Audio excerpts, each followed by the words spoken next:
శిక్షించాలి. జస్టిస్ గవాయ్ గారిపై దాడి చేసిన వ్యక్తిని కఠినంగా శిక్షించాలి. భారత ప్రధాన న్యాయమూర్తి బిఆర్ గవాయ్ గారిపై దాడి చేసిన దుండగుడిని వెంటనే నమోదు చేయాలి. దుండగుడిపై కేసును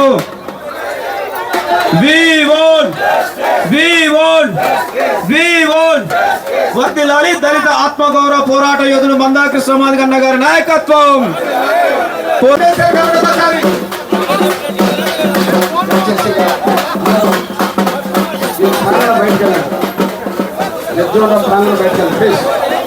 దయచేసి ఈ ప్రాంగణం చిన్న ఉన్నది. అందరూ ఎంఆర్పిఎస్ కర్ణాటక, ఎంఆర్పిఎస్ తమిళనాడు, ఇంకా చుట్టుపక్కల రాష్ట్రాల డెలిగేషన్ వచ్చింది. కానీ ఇప్పుడు అందరూ అందుబాటులోకి లేరు. నలుగురు రాష్ట్ర అధ్యక్షులు మాట్లాడతాడు. దీనికి పిలిచిన వాళ్ళు మాత్రమే మాట్లాడాలి. రాష్ట్ర అధ్యక్షులు నలుగురు మాత్రం కొద్దిగా అందుబాటులో ఉండండి ప్లీజ్. 10 నిమిషాల్లో నేను మాట్లాడతాను. 10 నిమిషాల్లోపు నలుగురు వాళ్ళ సందేశం ఇస్తారు. దయచేసి అర్థం చేసుకోవాలి. నేను మాట్లాడే ముందు మీ అందరికీ ఆ ప్లే కార్డు పెట్టుకొని చేతులు ఎత్తమని చెప్తాను. కొద్దిగా గ్యాప్ ఉండండి. గ్యాప్లో కూర్చుంటే ప్లే కార్డు పెట్టుకోవడం వీలవుతుంది. మాస్కులు కూడా పెట్టుకుంటే మీడియా ద్వారా సమాజానికి మనం గవాయి గారికి ఒక నైతిక మద్దతు అందించడంలో అవుతాం. దళితుల ఆత్మగౌరవాన్ని చాటడంలో అవుతాం. న్యాయ వ్యవస్థ గౌరవాన్ని, రాజ్యాంగ స్ఫూర్తి నిలబెట్టడంలో అవుతాం. కాబట్టి మీరు రెడీగా ఉండండి. నేను మాట్లాడే ముందు ఆ విషయం చెప్తాను. దయచేసి అందరూ తెలుసుకోండి. కొద్దిగా గ్యాప్ ఉండండి. మీరు అది పట్టుకొని ఉండడానికి మళ్ళీ చిక్కులు ఉంటుంది. ఎంఆర్పిఎస్ జాతీయ అధ్యక్షులు బాబు మీరు బయటికి వెళ్ళండి ప్లీజ్. 10 సార్లు చెప్పాం. ఇబ్బందుల భర్త కూడా మన కోసం చాలా సహాయ సహకారాలు అందించారు. వాళ్ళని కూడా మనం అర్థం చేసుకోవాలి. మీడియా తమ్ములు కూడా, electronic media, print media, social media తమ్ములు కూడా వాళ్ళు ఉదయం నుంచి మన కోసం ఎదురు చూస్తుంటారు. మన వాయిస్ అక్కడనే ఇవ్వమన్నారు. కానీ ఇక్కడ మన సందేశం ఇక్కడ ఇస్తే బాగుంటుందని చెప్పి అందరినీ ఆపుకుంటూ వచ్చాం. దాన్ని అర్థం చేసుకోవాలి. రేపు సమాజానికి మన సంకేతం వెళ్ళాలి. మనం జరిపిన కార్యక్రమం ఉద్దేశం వెళ్ళాలి. కాబట్టి దయచేసి మీరు అర్థం చేసుకోవాలి. ఈ అనుబంధ విభాగాలకి ఇక్కడ వెంటనే వేదికకు సరిపోదు. కాబట్టి ఎంఆర్పిఎస్ తెలంగాణ అధ్యక్షుడు, ఎంఆర్పిఎస్ ఆంధ్రప్రదేశ్ అధ్యక్షుడు, ఎంఆర్పిఎస్ కర్ణాటక అధ్యక్షుడు, ఎంఆర్పిఎస్ తమిళనాడు అధ్యక్షుడు అందుబాటులో ఉంటే వెంటనే వేదిక మీదకి రావాల్సిందిగా కోరుతున్నాను. దయచేసి అధ్యక్షులు మాత్రమే ప్లీజ్. అన్న మీరు బయట ఉండండి ప్లీజ్. కొద్దిగా అవతల ఉండండి. రైట్. తమ్ముడు ఉత్తరాఖండ్ నుండి వచ్చిన తమ్ముడు ఆశీష్ మహారాష్ట్ర తమ్ముడు వచ్చేసాడు. లోకేష్ తమిళనాడు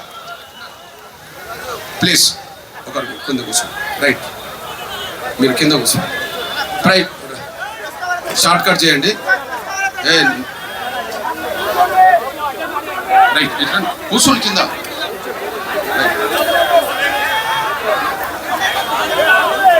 ఛత్తీస్గఢ్ వచ్చారా? ఛత్తీస్గఢ్ బాధ్యులు ఎవరంటే వెంటనే ఒకరు రండి. సామ్యుల్ జాన్సన్ ఛత్తీస్గఢ్ ప్లీజ్ కూర్చో. ఒక నలుగురు మాత్రమే సందేశం ఇస్తారు. ఇప్పుడు సభాధ్యక్షత వహించాల్సిందిగా తమ్ముడు ఎంఆర్పిఎస్ జాతీయ అధ్యక్షులు మున్నంగి నాగరాజు మాదిగా సభాధ్యక్షత వహిస్తాడు. దయచేసి తమ్ములు 2-3 నిమిషాల లోపు మీ సందేశాన్ని క్లుప్తంగా ముగించాల్సిందిగా కోరుతూ. రైట్, సౌలు నీ దగ్గర రెడీ ఉండవు. Ready please. లేట్ చేయద్దు ప్లీజ్. రైట్. వర్ధిల్లాలి పద్మశ్రీ మందాకృష్ణ మాదిగ గారి నాయకత్వం. వర్ధిల్లాలి పద్మశ్రీ మందాకృష్ణ మాదిగ గారి నాయకత్వం. వర్ధిల్లాలి దళిత పోరాటాలు. వర్ధిల్లాలి దళిత పోరాటాలు. దళితులపై దాడి, సీజే గవాయి గారి మీద దాడి, రాజ్యాంగంపై దాడి, సీజే గవాయి గారి మీద దాడి, న్యాయ వ్యవస్థపై దాడి, సీజే గవాయి గారి మీద దాడి, దళితులపై దాడి, సీజే గవాయి గారి మీద దాడి, రాజ్యాంగంపై దాడి, సీజే గవాయి గారి మీద దాడి, న్యాయ వ్యవస్థపై దాడి, సీజే గవాయి గారి మీద దాడి, దళితులపై దాడి, సీజే గవాయి గారి మీద దాడి, రాజ్యాంగంపై దాడి, సీజే గవాయి గారి మీద దాడి. సుప్రీంకోర్టు ప్రధాన న్యాయమూర్తి ఈ దేశ కుల వ్యవస్థలో దళితుడిగా చూపబడుతున్న దళితుడైన గవాయి గారి మీద సుప్రీంకోర్టులోనే ఒక లాయర్ బూటుతో దాడి చేసినందుకు నిరసనగా ఆ దాడిని తీవ్రంగా ఖండిస్తూ ఈరోజు ఎంఆర్పిఎస్ ఆధ్వర్యంలో తెలంగాణ, ఆంధ్రప్రదేశ్, కర్ణాటక, మహారాష్ట్ర, తమిళనాడు, ఛత్తీస్గఢ్, ఇంకా ఉత్తరాంచల్కి సంబంధించిన, పాండిచ్చేరికి సంబంధించిన ప్రతినిధులందరి సమక్షంలో ఈరోజు ఇందిరా పార్కులో మొదలైన మన ప్రదర్శన భారతరత్న డాక్టర్ బాబాసాహెబ్ అంబేద్కర్ విగ్రహానికి పూలతో అలంకరించి అక్కడ నుంచి ఈరోజు డాక్టర్ బాబు జగజ్జీవన్ రామ్ విగ్రహం వద్దకు చేరిన సందర్భంగా ఈ దళితుల ఆత్మగౌరవ సభకు అధ్యక్ష వహించిన తమ్ముడు, ఈ దళితుల ఆత్మగౌరవం సంబంధించిన సభకు అధ్యక్ష వహించిన తమ్ముడు మున్నంగి నాగరాజ్ మాది గారికి, ఈ వేదిక మీద ఉండబడే ఎంఆర్పిఎస్ సంబంధించిన వివిధ రాష్ట్రాలకు సంబంధించిన అధ్యక్షులకి, ఈ ప్రదర్శనను సభను జయప్రదం చేయడానికి కష్టపడ్డ ఎంఆర్పిఎస్ మొత్తం అనుబంధ విభాగాల నాయకులు, నాయకురాళ్ళకి, ఎంఆర్పిఎస్కు అత్యంత ఒక కీలకమైన శక్తిగా ఉండబడే నా విహెచ్పిఎస్ సోదరి సోదరులందరికీ,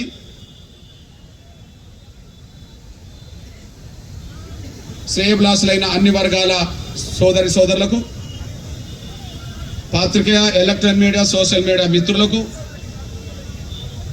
ఈ ర్యాలీకి పర్మిషన్ ఇచ్చి ఉదయం 11 గంటల నుంచి ఇప్పటి వరకు ఎంతో ఓపికతో ఈ ర్యాలీ నిర్వహించడానికి, సభ జరగడానికి సహకరిస్తున్న నా పోలీస్ యంత్రాంగ సోదరి సోదరులు, పెద్దలందరికీ,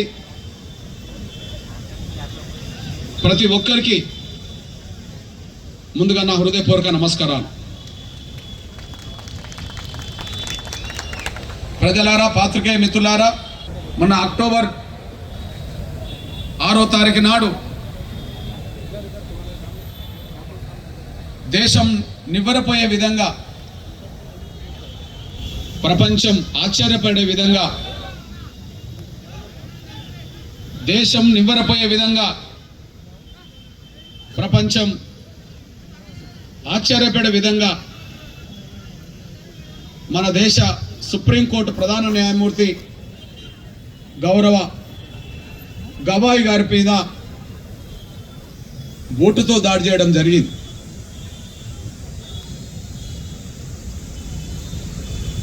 ఆ దాడి సంకేతం, దాడి ఉద్దేశం, దాడి చేసిన వ్యక్తి ఉద్దేశం, ఆయనను ప్రోత్సహించిన శక్తుల ఉద్దేశం, దాడి జరిగిన తర్వాత ఆయనను సమర్థించిన సంస్థల విశ్వాసాల ఉద్దేశం స్పష్టంగా అర్థమైంది. ఈ దేశంలో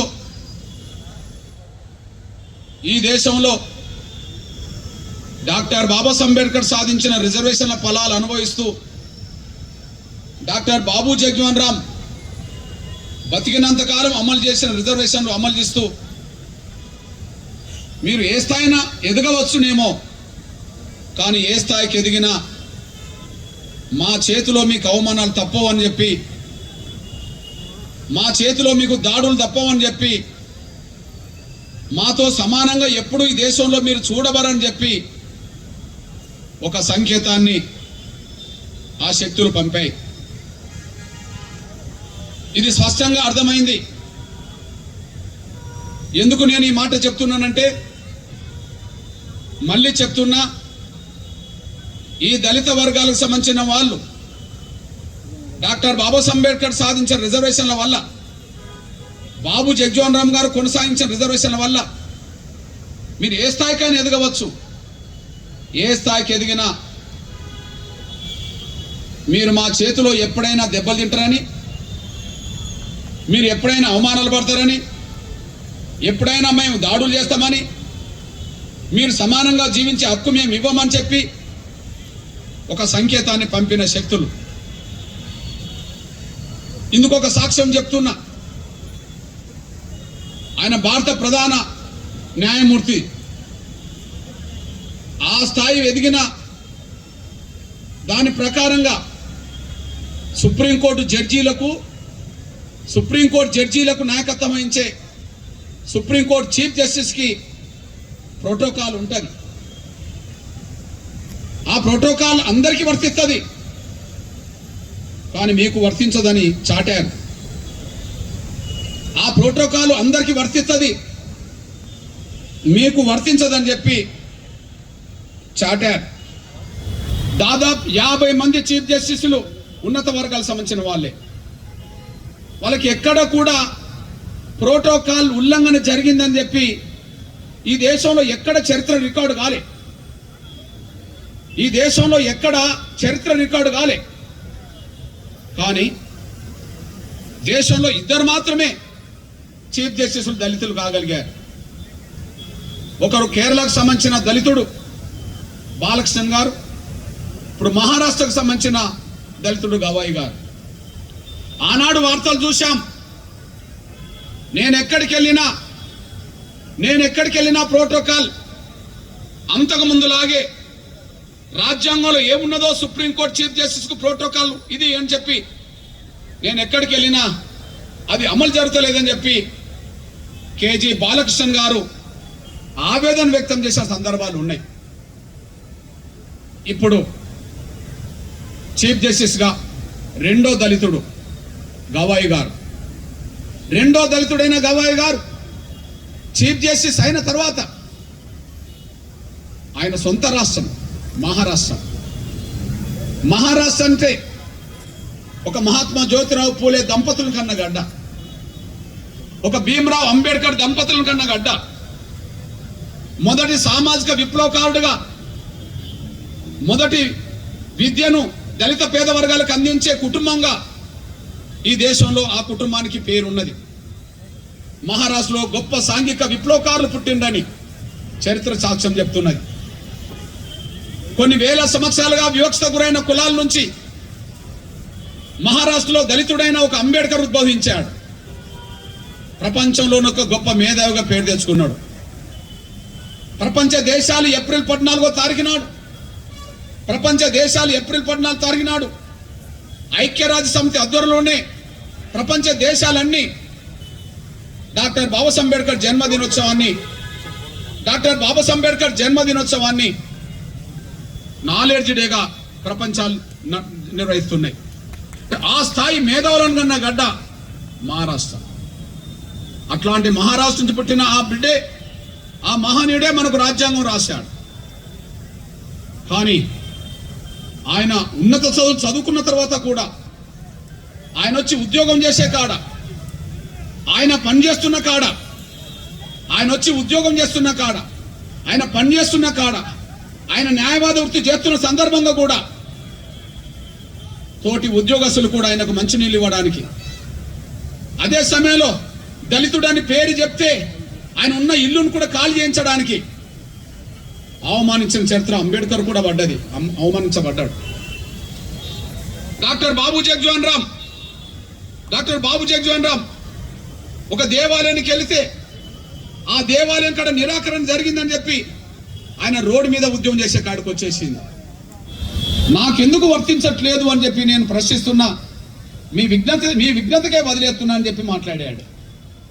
దీన్ని బట్టి చీఫ్ జస్టిస్ దళితుడు కాబట్టి నువ్వు చీఫ్ జస్టిస్ అయినా నువ్వు చీఫ్ జస్టిస్ అవుతుంది, మేము వచ్చి మీకు స్వాగతం పలకాలని చెప్పి ఉన్నత పోలీస్ అధికారులు, పోలీసు వ్యవస్థ అంతా, చీఫ్ సెక్రటరీతో పాటు ఉన్నత అధికారులందరూ ప్రోటోకాల్ ఉల్లంఘించి ఆయనను అవమానించారు.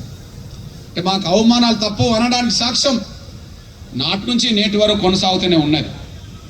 అదే సమయంలో ఈయన కమిట్మెంట్ చాలా గొప్పది, ఈయన వ్యక్తిత్వం ఏంటిది, ఈయన కుటుంబ నేపథ్యం ఏంటిది, దీన్ని మనం అర్థం చేసుకోవాల్సిన అవసరం ఉన్నది. గవాయి గారి కుటుంబ నేపథ్యం ఏంటిది, ఆయన వ్యక్తిత్వం ఏంటిది, ఆయన కమిట్మెంట్ ఏంటిది, ఒక్కసారి మీ దృష్టికి తీసుకొస్తున్నా నేను. గవాయి గారి తండ్రి, ఆయన పేరు కూడా గవాయి. గవాయి గారి తండ్రి, ఆయన పేరు కూడా గవాయి. డాక్టర్ బాబాసాహెబ్ అంబేద్కర్ ఆయన బౌద్ధ మతం స్వీకరిస్తున్న రోజు, లక్షలాది మంది స్వీకరిస్తున్న సందర్భంగా ఇప్పుడు గవాయి గారి తండ్రి అయిన ఆనాటి గవాయి ఆయన కూడా బౌద్ధ మతం స్వీకరించాడు. అప్పుడు ఆయన వయసు 25 సంవత్సరాలు. అంటే డాక్టర్ బాబాసాహెబ్ అంబేద్కర్ని అనుసరిస్తారని, ఆయన మాటలకు విలువనిస్తారని ఆ కుటుంబం వాళ్ళ తండ్రి నుంచే సాక్ష్యం చెప్పేసింది. అంతేకాదు, డాక్టర్ బాబాసాహెబ్ అంబేద్కర్ ఒక రాజకీయ పార్టీ ఆయన చనిపోవడానికని ముందు పెట్టాడు, అదే ఆర్పిఐ. ఆర్పిఐకి కొంతకాలం గవాయి గారు కూడా నాయకత్వం వహించాడు. అంటే అంబేద్కర్ ఆశయాలను కొనసాగించే విషయంలో వాళ్ళ తండ్రి ఎంత ముందుకెళ్ళిండో ఆయన పెట్టిన పార్టీకి నాయకత్వం వహించడమే సాక్ష్యంగా నిలబడ్డది. అట్లాంటి కమిట్మెంట్ కుటుంబం నుంచి పుట్టిన గవాయి గారు చాలా పేదరికం, బాధలు, అవమానాలు పడుతూ కష్టపడి చదివి ఒక ఈ దేశ ఉన్నత స్థాయికి ఎదిగి దేశ సుప్రీంకోర్టు ప్రధాన కార్యదర్శిగా వచ్చేశాడు. ఇక్కడ మీ దృష్టికి ఒక విషయం తీసుకొస్తున్నా, ఈయన ఎంత కమిట్మెంటో చెప్తున్నా నేను. ఎస్సీల పట్ల బలహీన వర్గాల పట్ల ఆయన కమిట్మెంట్ ఏందో సాక్ష్యం చెప్పేసింది. ఆయన కమిట్మెంట్ ఏందో సాక్ష్యం చెప్పింది. 50 మంది చీఫ్ జస్టిస్ చేయని పని, మొదటిసారి దళితుడైన సాహసం చేయలేని పని. ఎవరు మొదటిసారి దళితుడు చీఫ్ జస్టిస్ అయింది? బాలకృష్ణన్ గారు. 50 మంది ఇతర వర్గాలకు సంబంధించిన వాళ్ళు, అందరూ ఉన్నత వర్గాలకు సంబంధించిన వాళ్ళే. ఇక్కడ 50 మంది ఉన్నత వర్గాల చీఫ్ జస్టిస్ తీసుకొని నిర్ణయం, మొదటిసారి దళితుడైన బాలకృష్ణన్ గారు కూడా తీసుకొని నిర్ణయం, ధైర్యం చేయలేని నిర్ణయం చీఫ్ జస్టిస్ అయిన తర్వాత గవాయి గారు తీసుకున్నాడు. అదేంటంటే సుప్రీంకోర్టులో కొన్ని ఉద్యోగాలకు రాజ్యాంగం ఏర్పడ్డ కాడ నుంచి ఈ రోజు వరకు, అంటే గవాయి గారు చీఫ్ జస్టిస్ అయ్యేంత వరకు కొన్ని రకాలుగా నాన్ జ్యుడిషియల్ ఉద్యోగాలకు ఎస్సీలు కానీ బీసీలు కానీ రిజర్వేషన్లు లేవు. ఇప్పటి వరకు రిజర్వేషన్ లేవు గవాయి గారు చీఫ్ జస్టిస్ అయ్యేంత వరకు. అంటే 50 మంది చీఫ్ జస్టిస్లు అక్కడ రిజర్వేషన్ అమలు చేయలే. దళితుడైన బాలకృష్ణన్ గారు కూడా ధైర్యం చేయలే. కానీ తండ్రి నుంచి వచ్చిన వారసత్వం కదా అంబేద్కర్ దృక్పథం, ఆయన కమిట్మెంట్ కదా ఈయనకున్నది. ఆయనను కలిశాను. నేను శాల్వా కప్పుతూ, గవాయి గారికి శాల్వా కప్పుతూ నేను అభినందన చెప్పాను. సార్, ఎవరు చేయలేని పని డాక్టర్ బాబాసాహెబ్ అంబేద్కర్ తర్వాత మీరే చేశారు సార్, మీరున్న చోట రిజర్వేషన్ అమలు చేశారు ఎస్సీ ఎస్టీలకు అంటే, కృష్ణ నేను ఎస్సీ ఎస్టీలకే కాదు ఎస్సీలకు బీసీలకు కూడా రిజర్వేషన్ అమలు చేసిందని చెప్పాడు అతను. అంటే దీన్ని బట్టి ఆయన కమిట్మెంట్ మన ఎస్సీ ఎస్టీ బీసీ బలహీన వర్గాల పక్షాన ఏ స్థాయిలో ఉన్నదో నిరూపణ జరిగింది. ఇక మూడో కమిట్మెంట్, ఈ మధ్యలో ఒక 2 దశాబ్దాలుగా ఒక ట్రెండ్ బయలుదేరింది. డాక్టర్ బాబాసాహెబ్ అంబేద్కర్ను అత్యంత గౌరవించేవాళ్ళు, డాక్టర్ బాబాసాహెబ్ అంబేద్కర్ను అత్యంత ప్రేమించేవాళ్ళు, ఆయన ఆశయాలకు అనుగుణంగా కట్టుబడమని చెప్పడానికి ఉన్నత విద్యావంతులు కానీ, ఉద్యమకారులు కానీ, సామాజిక విప్లవకారులు కానీ ఎవరైనా సరే ఎదురెదురుగా మిత్రులు కనిపించినప్పుడు నమస్కారం పెట్టకుండా జై భీమ్ అంటుంటాం. ఇట్లాంటి పరిస్థితుల్లో చీఫ్ జస్టిస్గా ప్రమాణ స్వీకారం చేసిన వెంటనే కలవడానికి వచ్చిన లాయర్లతో, కలవడానికి వచ్చిన జడ్జీలతో ఆయన నమస్కారంకి ప్రతి నమస్కారం పెట్టలే, ప్రతి ఒక్కరికి జై భీమ్ జై భీమ్ జై భీమ్ అనుకుంటూ పోయిన అతను సుప్రీంకోర్టు ప్రాంగణంలో ఉండబడే డాక్టర్ బాబాసాహెబ్ అంబేద్కర్ నిలువెత్తు విగ్రహం దగ్గరికి వెళ్ళి ఆయన పాదాల మీద పూలు తల్లి, ఓ మహనీయుడా, నీలాంటి మహనీయుడు రాజ్యాంగం రాయడం వల్లనే నీలాంటి దళితుడిని నేను ఇక్కడ చీఫ్ జస్టిస్ కాగలిగానని చెప్పి ఆయనకు నివాళులర్పించొచ్చాడు. ఇప్పుడు మళ్ళీ చెప్తున్నాను, ఈ దేశంలో 8 దశాబ్దాల దగ్గరకు వస్తున్నాయి. ఇక స్వాతంత్రం వచ్చి రాజ్యాంగము ఏర్పడి 7.5 దశాబ్దాలు దాటింది. కానీ రాజ్యాంగంలో పేర్కొన్నట్టుగా కుల సమానత్వం రాలే, కుల వివక్షత పోలే, కుల వివక్షత పోలే. ఇంకా కులం పేరుతోనే దళితుల మీద దాడులు, దళితులకు అవమానాలు, దళిత ప్రజల మహిళల హత్యలు, అత్యాచారాలు ఎంతో మంది. ఈ దేశంలో కుల వ్యవస్థ ఉన్నది. ప్రపంచ దేశాల్లో కుల వ్యవస్థ లేదు, ఈ దేశంలో కుల వ్యవస్థ ఉన్నది. ఆ కుల వ్యవస్థ ఎంత భయంకరంగా దళితులను వేధిస్తున్నదో మన కళ్ళ ముందు సాక్ష్యంగా నిలబడుతున్నది. మీ దృష్టికి ఒక విషయం తీసుకొస్తున్నా. భారతదేశ గడ్డ అవతల ప్రపంచ దేశాల్లో ఎవరిని ప్రేమించి పెళ్లి చేసుకుంటారు, ఎవరైనా ప్రేమించి పెళ్లి చేసుకుంటారు. అక్కడ కులం చూడరు, అక్కడ ఇంకో వ్యవస్థ చూడరు. కానీ ఇక్కడ కులం మాత్రం అడ్డం వస్తుంటది. మా కులం బిడ్డను ప్రేమించి పెళ్లి చేసుకుంటావా అని చెప్పి, మిర్యాలగూడలో నా తమ్ముడిని ఎవరిని ప్రణయ్ని దారుణంగా హత్య చేశాడు. ప్రపంచ దేశాల్లో ఎక్కడన్నా నువ్వు పలానా అమ్మాయిని ప్రేమించి పెళ్లి చేసుకున్నావని చెప్పి ఒక దౌర్జన్యం చేసిన సంఘటన వార్త, ఒక దాడులు చేసిన వార్త, ఒక హత్య చేసిన వార్త ప్రపంచ దేశాల కన్నా చూస్తామా? ఈ దేశంలో చూస్తాం. ఈ దేశంలో దళిత వర్గాల బిడ్డలు ఇతర వర్గాల బిడ్డలు ప్రేమించి పెళ్లి చేసుకోవాలంటే ముందు సావుకు సిద్ధపడాల్సి వస్తుంది. ఇది కళ్ళ ముందు కనిపిస్తున్న సత్యం. ఈ ప్రపంచంలో ఎక్కలేని ఒక దుర్మార్గమైన వ్యవస్థ ఈ దేశంలో ఉన్నది. అంతేకాదు ఈ ప్రపంచ దేశాల్లో చిన్న పిల్లలు అన్ని స్కూళ్ళలో కనిపిస్తారు. ఇక్కడ రాజస్థాన్లో ఒక దళిత బిడ్డ ఇంద్రకుమార్ మేఘవాల్, రాజస్థాన్లో ఇంద్రకుమార్ మేఘవాల్ ఒక 4వ తరగతి చదువుకున్న బిడ్డ అందరూ తాగే నీళ్ల దగ్గరికి వెళ్ళి ఆ కుండలో నీళ్లు ముంచుకుంటే ఆ టీచరే దారుణంగా కొట్టి చంపిన సంఘటన. ఈ ప్రపంచంలో అలాంటి వార్తలు ఎక్కడన్నా చూస్తామా? ఈ ప్రపంచ దేశాలు ఎక్కడన్నా అలాంటి వార్తలు చూస్తామా? ఒక దళిత బిడ్డ తనకు తెలియదు నేను ఈ మంచి నీళ్లు ఈ కుండ ముట్టుకుంటే నన్ను చంపుతాననే విషయం ఆ బిడ్డకు తెలియదు. కానీ ఆ బిడ్డ దారుణంగా హత్య గురయ్యాడు. ఈ దేశంలో అట్లా కాటేస్తున్నది. ఒక దగ్గర మనకు ఒక సైనికుడు పాకిస్తాన్ దేశంలో పట్టుబడ్డాడు. ఆయన పేరు అభినవ్కి ఏమున్నది? బలంగా మీసాలు ఉన్నది, చాలా ధైర్యవంతుడే ఉన్నది. అట్లాంటి రాజస్థాన్లో ఒక తమ్ముడు మీసాలు పెంచుకుంటే నువ్వు మీసాలు కట్ చేస్తావా లేదా, మీసాలు తీసేసుకుంటావా లేదా, మా ముందు నువ్వు మీసాలు మెలేసి తిరుగుతావా అని చెప్తే నేను మీసాలు తీయలేను అని అంటే ఆయనను తీసుకెళ్లి దారుణంగా పొడిచి చంపేశారు. అంటే అందరిలాగా ఆ విధంగా కూడా మేము బతికే స్వేచ్ఛ లేదు. ఒక దిక్కు పెళ్లి చేసుకొని ఊరుకు గుర్రం మీద ఊరేగింపుకి వెళుతుంటే అదే రాజస్థాన్ లో దారుణంగా గుర్రాన్ని నాపి కొట్టి చంపిన చరిత్ర కనిపిస్తున్నది. ఏంటిది ఈ దేశంలో? ఇంకా స్వేచ్ఛ ఇంకా దళితులకు రాలే. హక్కులు అన్ని వచ్చినాయని ఎవరైనా భావించుకుంటే అది తప్పు. ఆత్మగౌరవాన్ని దెబ్బతీసే శక్తులు ఇప్పటికీ ఉన్నాయి. ఇప్పుడు కూడా ఫలాని దేవాలయంలోకి దళితులు రానివ్వట్లేదని చెప్పి వార్తలు చూస్తూనే ఉన్నాం. ఫలాని దేవాలయంలోకి ఇంకా మమ్మల్ని రానిత్తలేని చెప్పి వార్తలు చూస్తూనే ఉన్నాం. రావద్దని చెప్పే వార్తలు మనం చూస్తూనే ఉన్నాం. ఇంకా కాటేస్తున్న వ్యవస్థ కనిపిస్తున్నది. అంతేకాదు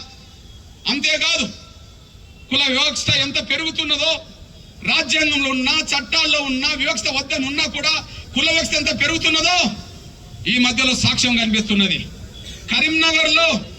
కరీంనగర్లో ఒక బోర్డు పెట్టేశారు, ఇంటికే ఒక బోర్డు పెట్టేశారు. ఇది హిందువులకు మాత్రమే, ఎస్సీ ఎస్టీలకు కాదు అని చెప్పి, ఇది హిందువులకు మాత్రమే, ఎస్సీ ఎస్టీలకు కాదని చెప్పి అక్కడ బోర్డు పెట్టారు. బోర్డు పెట్టిన వాళ్ళ మీద ఇప్పుడు కేసు మాత్రం నమోదైంది. అంటే ఎటుపోతుంది వ్యవస్థ?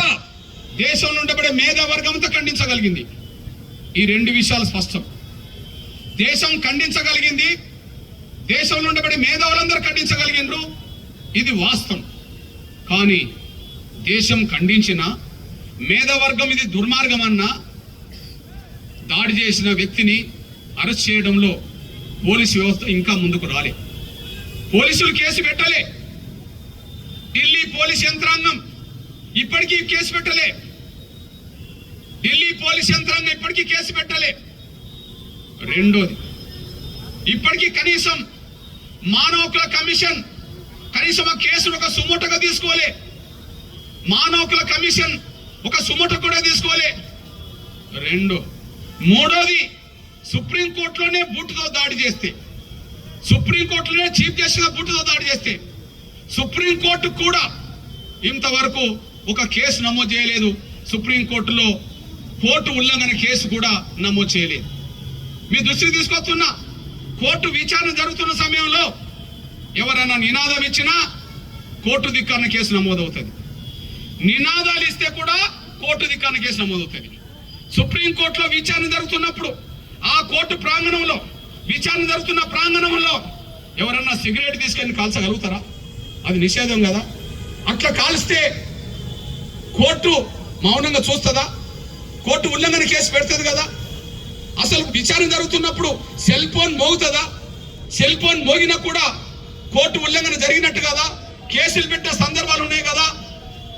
మరి నినాదాలు ఇస్తేనే కోర్టు ధిక్కరణ కేసు పెట్టే వ్యవస్థ న్యాయ వ్యవస్థ అవుతే, మరి సుప్రీంకోర్టు చీఫ్ జస్టిస్ మీదనే బూటుతో దాడి చేస్తే న్యాయ వ్యవస్థ తీసుకోకపోవడానికి కారణమైంది. ఈ ప్రశ్నలకు జవాబు దొరకాల్సిన బాధ్యత ఉన్నది. ఈ విషయంలో మీ అన్న ఒక విషయం గుర్తు చేస్తున్నా. ముందుగా ఒక విషయం చెప్తున్నా, దేశం యావత్తు ఖండించింది. ఈ సంఘటన తర్వాత దేశం యావత్తు ఖండించింది. ఇగో దాడి జరిగిన రోజు గౌరవ దేశ ప్రధానమంత్రి నరేంద్ర మోడీ గారు తీవ్రంగా ఖండించాడు. జస్టిస్ గవాయికి ప్రధాని మోడీ ఫోన్, ఈ ఘటన ప్రతి ఒక్క భారతీయుడి ఆగ్రహానికి గురి చేసిందని వ్యాఖ్యానించాడు. ఈ దాడిని దేశ ప్రజలందరూ ఖండించదగ్గదని చెప్పేశారు. ఇట్లాంటి దాడులకు భారతదేశం అంగీకరించదని చెప్పేశాడు. భారత ప్రధానమంత్రి గౌరవ నరేంద్ర మోడీ గారే ఈ ఘటన ప్రతి ఒక్క భారతీయుడి ఆగ్రహానికి గురి చేసిన ఘటనగా చెప్పేశాడు కదా. 140 కోట్ల మంది ప్రజల ఆగ్రహానికి గురి చేసిన సంఘటన మీద కేసు ఎందుకు పెట్టలే? కేసు ఎందుకు నమోదు కాలే? అదే సమయంలో ఈ దేశ ప్రతిపక్ష పార్టీకి నాయకత్వం వహిస్తున్నది ప్రధానంగా ఇప్పుడు ముగ్గురు. టెక్నికల్ గా కాంగ్రెస్ పార్టీకి జాతీయ అధ్యక్షుడు దళితుడే మల్లికార్జున ఖర్గే. తను ఏమన్నాడు? ఇది రాజ్యాంగం మీద, న్యాయ వ్యవస్థ మీద దాడి అన్నాడు. రాహుల్ గాంధీ గారు ఏమన్నారు? ఇది రాజ్యాంగం మీద, న్యాయ వ్యవస్థ మీద దాడి అన్నారు. సోనియా గాంధీ గారు ఏమన్నారు? ఇది రాజ్యాంగం మీద దాడి అని చెప్పేసింది. అంటే భారత రాజ్యాంగం మీద దాడి కదా, భారత న్యాయ వ్యవస్థ మీద దాడి కదా. మరి కేసు పెట్టమని డిమాండ్ ఎందుకు చేయలేకపోతున్నారు? కేసు పెట్టమని డిమాండ్ చేస్తూ రోడ్డు మీద ఎందుకు రాలేకుండా పోతున్నారు? ఢిల్లీ పోలీస్ యంత్రాంగం ఎవరిది? బీజేపీ ప్రభుత్వాన్ని ఢిల్లీలో. గౌరవ నరేంద్ర మోడీ గారు ఎవరు? గౌరవ దేశ ప్రధానమంత్రి గారు. దేశానికి నాయకత్వం వహిస్తున్నాడు. దేశ ప్రధానమంత్రి గారు నాయకత్వం ఉన్న పార్టీ వల్ల ఢిల్లీలో కూడా ప్రభుత్వం ఉన్నది. కానీ ఆ ప్రభుత్వం మాత్రం కేసు పెట్టలే. ప్రతిపక్ష పార్టీ ఈ దేశంలో కాంగ్రెస్ పార్టీ ఉన్నది. అది రాజ్యాంగం మీద దాడి అని చెప్పిండ్రు, అది న్యాయవేత్త మీద దాడి అని చెప్పిండ్రు. రాజ్యాంగం మీద, న్యాయవేత్త దాడి అని చెప్పిన సంఘటన మీద, ఆ దాడికి పాల్పడ్డ వ్యక్తి మీద ఎందుకు అరెస్ట్ చేయమని డిమాండ్ చేయలేకుండా పోతున్నారు? ఎందుకు ఒక నిరసన కార్యక్రమాన్ని కూడా పిలుపునివ్వలేదు? ఈ దాడి రాజ్యాంగం మీద కాకుండా, ఈ దాడి న్యాయవ్యవస్థ మీద కాకుండా, నిజంగా సోనియా గాంధీ గారి కుటుంబం మీదనే ఏదైనా చిన్న దాడి జరిగింది అనుకోండి, కాంగ్రెస్ పార్టీ శ్రేణులు రోడ్డు మీదకి వచ్చేవాళ్ళు కాదా? కాంగ్రెస్ పార్టీ పిలుపు రోడ్డు మీదకి రమ్మని పిలుపునిచ్చేది కాదా? ఇది వాస్తవం కాదా? ఒక ఉదాహరణ తీసుకొస్తున్నాను. కొన్ని నెలల క్రితం సోనియా గాంధీ గారి మీద, రాహుల్ గాంధీ గారి మీద ఒక కేసు వచ్చింది. డెక్కన్ హెరాల్డ్కి సంబంధించిన దాంట్లో ఏదో అవినీతి జరిగిందని చెప్పి ఒక కేసు పడ్డది. ఆ కేసు పడ్డ రోజు కాంగ్రెస్ పార్టీ దేశానికి పిలుపునిచ్చింది. సోనియా గాంధీ గారిని వేధిస్తున్నారు, రాహుల్ గాంధీ గారిని వేధిస్తున్నారు కాబట్టి దేశ కాంగ్రెస్ పార్టీ శ్రేణులందరూ ధర్నాలు చేయండి, దీక్షలు చేయండి అని చెప్పి రోడ్డు మీద చేయించేశారు. సోనియా గాంధీ గారి మీద, రాహుల్ గాంధీ గారి మీద ఒక అవినీతి కేసు, డక్కన్ హెరాల్డ్ కేసు పడితేనే కాంగ్రెస్ శ్రేణులు రోడ్డెక్కినాయి కదా. మరి రాజ్యాంగం మీద దాడని మీరే చెప్పారు కదా, ప్రజాస్వామ్యం మీద జరిగిన దాడని మీరే చెప్పారు కదా. ఆ దాడిని ఖండిస్తూ మీరు రోడ్డు మీదకి రావాలి కదా. ఆ దాడి చేసిన వ్యక్తిని అరెస్ట్ చేయమని డిమాండ్ చేయాలి కదా. అటు డిమాండ్ చేయరు, వీళ్ళు రోడ్డు మీదకి రారు. ఇది దళితుల పట్ల ఉండబడే వాస్తవ పరిస్థితి అనే విషయం మనం మర్చిపోతారు సార్, నేను కోరుతున్నాను. నేను అంతేకాదు, ఈ దేశంలో వామపక్షాలకు సంబంధించిన నాయకత్వం కూడా ఖండించింది. వామపక్షాలకు నాయకత్వం వహిస్తున్నది కూడా సిపిఐ నుంచి మన దళితుడు రాజా గారే. దీన్ని రాజ్యాంగం మీద, న్యాయవ్యవస్థ మీద, ప్రజాస్వామ్యం మీద దాడిగా పోల్చేశాడు. కానీ దాడి చేసిన వ్యక్తిని వెంటనే అరెస్ట్ చేయమని డిమాండ్ ఇంతవరకు రాలే. అదే సమయంలో సిపిఐ దేశవ్యాప్తంగా శ్రేణులు ఉన్నారు, వాళ్ళకు పిలుపు కూడా ఇవ్వలేదు. సిపిఎం పార్టీ ఖండించగలిగింది. ఈ దేశంలో అన్ని రాజకీయ పార్టీలు ఖండించినాయి, కానీ ఖండించడం వరకు మాత్రం ఖండించినాయి. కానీ అరెస్టు గురించి మాట్లాడారు, రోడ్డు మీదకి వచ్చి ఒక ధర్నా చేయరు.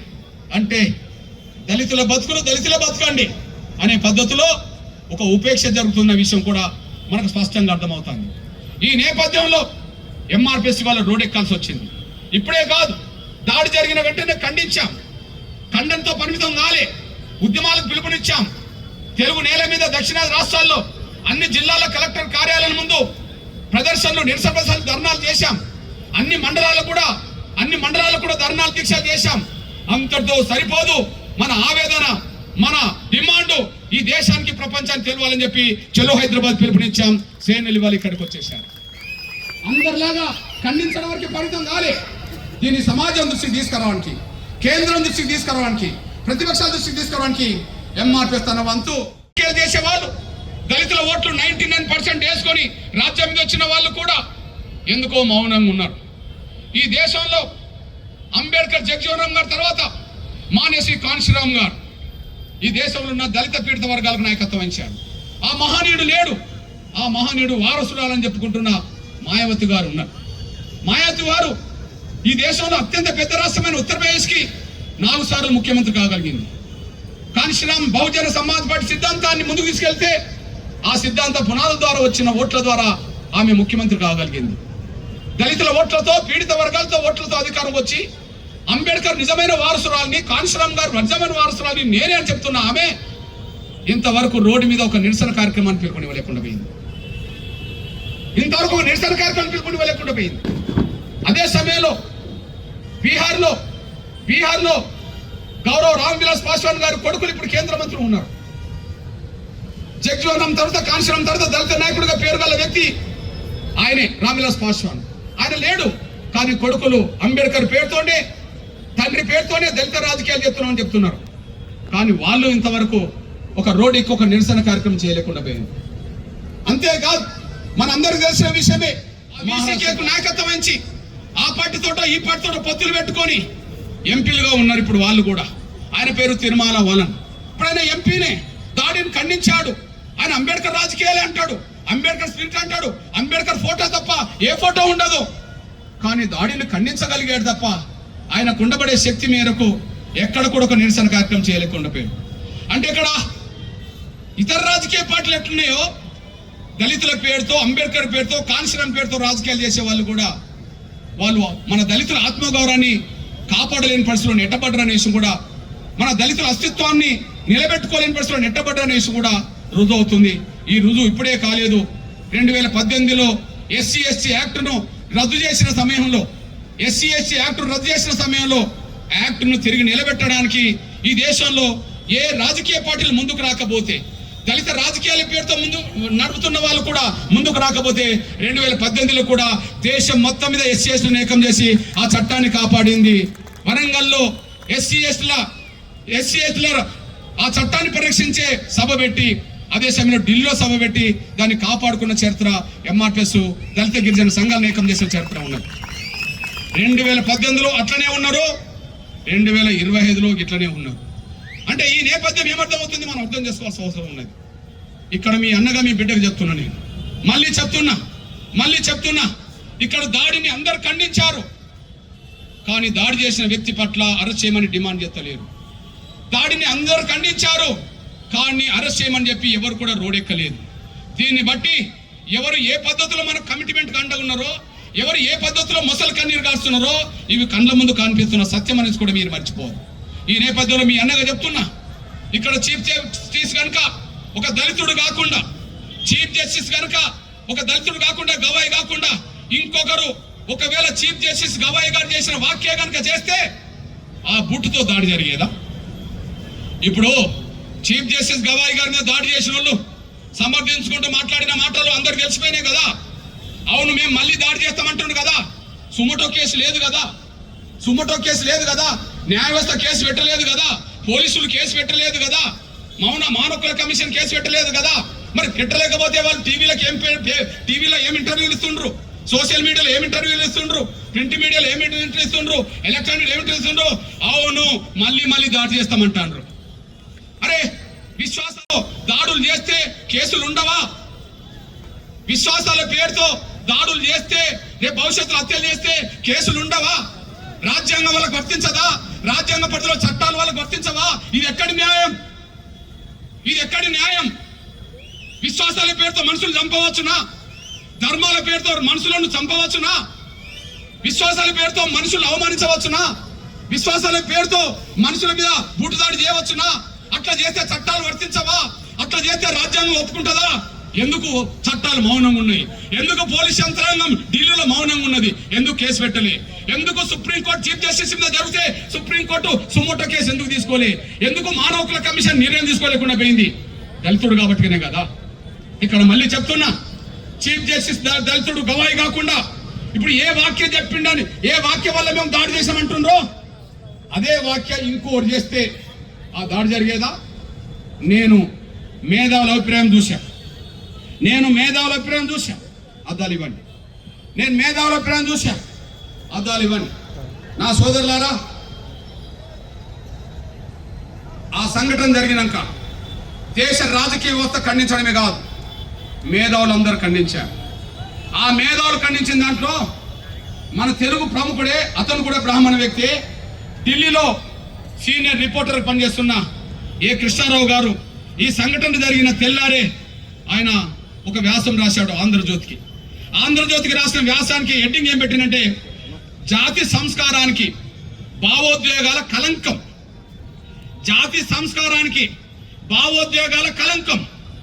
అందులో రాస్తూ ఒక మాట అన్నాడు, నిజంగా ఏ వాక్య అయితే ఈ చీఫ్ జస్టిస్ చేసిండని చెప్పి దాడి చేసిన అంటుండ్రో, ఆ చేసిన దాడికి సమర్థించుకుంటుండ్రో, నిజంగా ఆ స్థానంలో ఇంకొకరు ఉండి ఇంతకంటే ఎక్కువ ఘాటు వాక్యాలు చేసిన దాడి చేసే వాళ్ళ అయితే గతంలో ఎందుకు చేయలేదని చెప్పి ఒక బ్రాహ్మణ రిపోర్టరు రాశాడు.